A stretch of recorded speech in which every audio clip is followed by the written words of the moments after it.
सोचिए, अद्भुत है ये सरकार। एक तरफ दुनिया में बवंडर फैला हुआ है कि अडानी ग्रुप ने इस देश को बर्बाद कर दिया, एलआईसी और एसबीआई के पैसे डूब रहे हैं और हिंदू मुस्लिम का नया तरीका ढूंढ लिया गया। मुगल गार्डन का नाम बना के कर दिया गया अमृत गार्डन।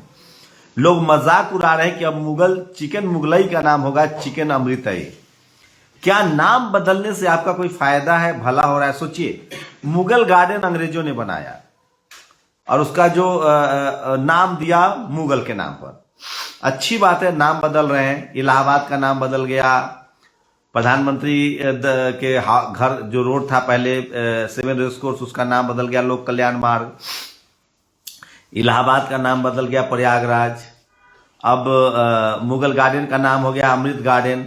सवाल है कि जो एसबीआई डूब रहा है उसका क्या, जो एलआईसी डूब रहा है उसका क्या? और अगर बहुजनों के हिसाब से आप बात करें तो कुछ खबरें दिखा रहा हूं, उसके बाद आप तय कीजिएगा कि इससे आपको क्या फायदा होगा। तो लगातार हिंदू मुस्लिम के बहाने एक से एक तरीके खोजे जा रहे हैं और एक से एक तरीके ईजाद किए जा रहे हैं। सोचिए, लोग सवाल पूछ रहे हैं कि आखिर अडानी को इतना बड़ा लोन सरकारी बैंकों ने क्यों दिया, इतना बड़ा फ्रॉड क्यों हुआ? $22 बिलियन का नुकसान है, 4,80,000 करोड़ डूबा है देश का, जिसमें सबसे ज्यादा एलआईसी और एसबीआई के पैसे डूब रहे हैं। देश का पैसा डूब रहा है, उससे कौन सवाल करेगा? मीडिया पूछ नहीं रही है, सोशल मीडिया पर बात हो रही है। सरकार रोज अपना स्टंट करती है और ये स्टंट का नतीजा है कि इस देश के लोगों को बात करने का भी अधिकार नहीं है। आप लोग प्रतिक्रिया दीजिए, क्या मुगल गार्डन के नाम बदलने से आपका क्या फर्क पड़ेगा? हाँ, ये सरकार सिंबॉलिक राजनीति कर रही है, सरकार दिखावे की राजनीति कर रही है। हिंदू मुस्लिम का नया नया एजेंडा खोजा जा रहा है और इसके लिए मुस्लिम बिरादरी के अशराफ मुसलमान भी कम जिम्मेदार नहीं है। वो लोग भी आरक्षण के मुद्दे पर, संवैधानिक मुद्दे पर एक नहीं होते हैं। धार्मिक मुद्दों को वो भी तूल देते हैं और बीजेपी को इसी का फायदा मिलता है। अब ये वीडियो देखिए।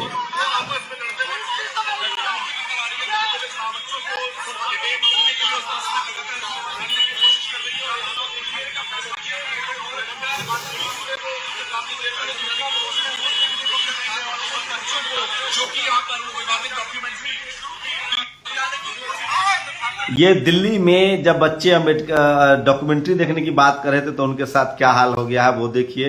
और ये देखिए, बहुजनों के नाम बदलने से क्या फायदा होगा। ये आपके बच्चे सड़क पर, अम्बेडकर यूनिवर्सिटी लखनऊ का है। मैं हिस्ट्री से हूँ और संगमित्रा हॉस्टल में रहती हूँ। कल रात में हॉस्टल में सरस्वती पूजा हो रही थी, मैं भी वहाँ गई थी। मुझे लगा अम्बेडकर जी की भी पूजा होगी क्योंकि उन्होंने हमें राइट्स दिया पढ़ने का। तो सारी लड़कियां पूजा कर रही थी। जब पूजा समाप्त हुआ तो मैंने बोला कि अगर तुम लोग मेरी बात सुनने के लिए इंटरेस्टेड हो तो मैं कुछ बोल सकती हूँ। तो बोली कि ठीक है बोलो। फिर जब मैं बोलने लगी कि सरस्वती जी की पूजा करियो ठीक है, लेकिन बाबा साहब की पूजा करनी चाहिए और उस पर भी माला चढ़ानी चाहिए, उस पर भी आरती करनी चाहिए। तो उसमें से एक लड़की बोल रही है, संस्कृति अग्रवाल बोल रही है कि तू बकवास मत कर, चल यहाँ से निकल। तो मैंने बोला मैं बकवास नहीं कर रही। जब हम लोग को पहले नहीं पढ़ने दिया जा रहा था तो माता जी कहाँ थी, अभी माता जी कैसे आ गई? मेरा दिमाग खराब है, निकल भाग तो यहाँ से। और फिर मैट्री ने हमें अंदर कर दिया रूम के।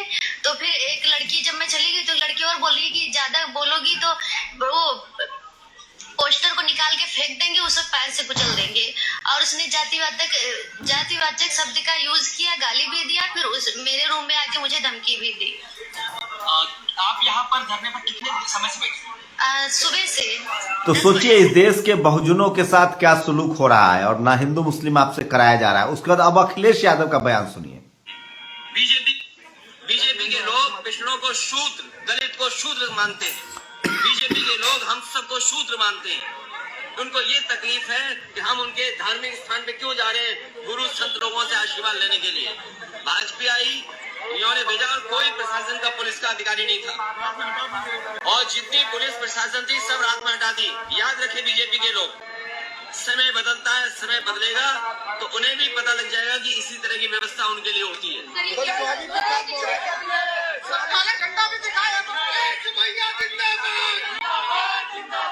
स्वामी प्रसाद मौर्य जी को मैंने कहा है कि जाति जनगणना के आंदोलन में आगे बढ़े।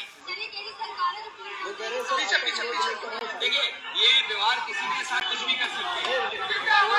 अभी आप किसी के व्यवहार, किसी के साथ भी कोई व्यवहार हो सकता है। याद रखिए, ये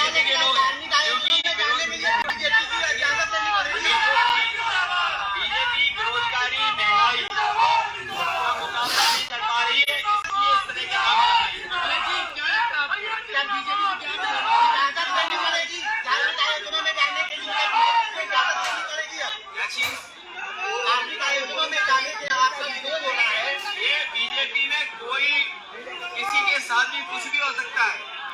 बीजेपी की सरकार ने जानबूझ करके एनएसजी हटाई मेरी। मैं आज समझ सकता हूँ कि एनएसजी क्यों हटाई, सिक्योरिटी क्यों कम की, घर क्यों छीना। आज मैं समझ सकता हूँ। और आज मैं इसलिए भी समझ सकता हूँ कि जिस घर में मैं रहने गया था उसे गंगा जल से धोया था। आज मैं जब हम बात कर रहे हैं तो देखो बीजेपी के गुंडे आ गए उधर, ये बीजेपी के गुंडे उधर बाईं तरफ घूम रहे हैं। तो सोचिए अखिलेश यादव के आसपास बीजेपी के लोग किस तरह से रेकी करते हैं। सोचिए आप, जब अखिलेश यादव के साथ ये हो सकता है, जब केंद्रीय मंत्री बिहार के मंत्री चंद्रशेखर यादव के साथ हो सकते हैं, जब स्वामी प्रसाद मौर्य के साथ हो सकता है, कल इसी के खिलाफ दिल्ली में ओबीसी के लोग जो जाट, गुर्जर, लोधी, पटेल, कुशवाहा, ये तमाम लोग कल जंतर मंतर के नजदीक में इंडियन कॉन्स्टिट्यूशन क्लब जो है, कॉन्स्टिट्यूशन क्लब ऑफ इंडिया जो है, वहां जमा हो रहे हैं। और चाहे वो स्वामी प्रसाद मौर्य हो, चाहे चंद्रशेखर यादव हो, इन सब के पक्ष में ओबीसी की बड़ी बैठक हो रही है जातीय जनगणना को लेकर। और सोचिए इस देश के जाट, गुर्जर, पटेल, मराठा, ठाकुर, आप सोचिए बीपी सिंह ने ठाकुर थे, अधिकार दिए ओबीसी को, अर्जुन सिंह ठाकुर थे, उन्होंने अधिकार दिया, एसपी सिंह जो बड़े पत्रकार थे ठाकुर समाज के, उनको रिप्लेस कर दिया गया। तो इस देश में जो भी न्याय की बात करेगा, बराबरी की बात करेगा, उनको ये मनुवादी, जातिवादी, ब्राह्मणवादी लोग पसंद नहीं करते हैं। और ये जो बाभन टोली के ब्राह्मण पत्रकार हैं, इनसे सावधान रहिए, इनकी परवाह मत कीजिए। और सोचिए क्या इस देश में महंगाई कम हो रही है, क्या एलपीजी के दाम कम हो रहे हैं। पाकिस्तान की बुरी हालत है। पाकिस्तान के जो नेता थे वो क्या कर रहे थे, धर्म की राजनीति कर रहे थे। क्या हालत हो गई है पाकिस्तान की, 10,000 में सिलेंडर मिल रहा है, आलू और चावल के लिए गरीब लोग तरस रहे हैं।